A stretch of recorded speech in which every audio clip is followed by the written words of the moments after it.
অনেকটা মন খারাপ নিয়ে বাড়ির বাইরে দাঁড়িয়ে আছি। মন খারাপের কারণ একটাই, দেখো এক্ষুনি দেখাচ্ছি।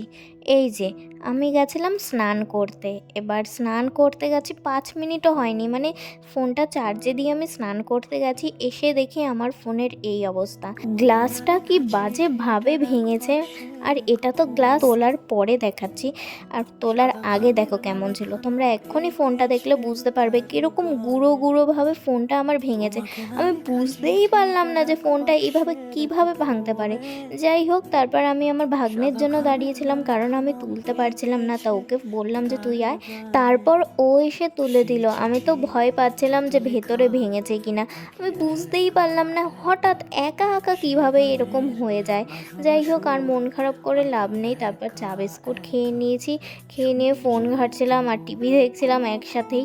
তারপরে দুপুরে খেতে বসে পড়েছি। আর আজকে আমাদের রান্না হয়েছিল রুই মাছ, ডাল আর আলু ভেন্ডি ভাজা। খেয়ে ঠেয়ে বিকেলে গেছিলাম গাছে জল দিতে। আজকে না অনেক রোদ ছিল যখন আমি গেছিলাম। প্রত্যেক দিন যাই তখন রোদ থাকে না। তারপর আস্তে আস্তে সব গাছে জল দিলাম, দিয়ে নিচে এসে রেডি হয়ে বেরিয়ে পড়েছি ডান্স ক্লাসে যাব তাই। কারণ সামনে বাচ্চাদের প্রোগ্রাম, আর আমার তো মানে আগের থেকে একটু রিহার্সাল করাতেই হবে। আর এই প্রোগ্রামের আগে না আমি পরপর রিহার্সাল করাই, ওদেরও কষ্ট হয়ে যায় আমারও কষ্ট হয়ে যায়। তারপর রিহার্সাল করিয়ে গেছিলাম একটা দিদি বাড়িতে, ওখানে গিয়ে বসেছিলাম। দেখো চোখ মুখের অবস্থা কী হয়ে যায়, অনেকক্ষণ রিহার্সাল করিয়েছি।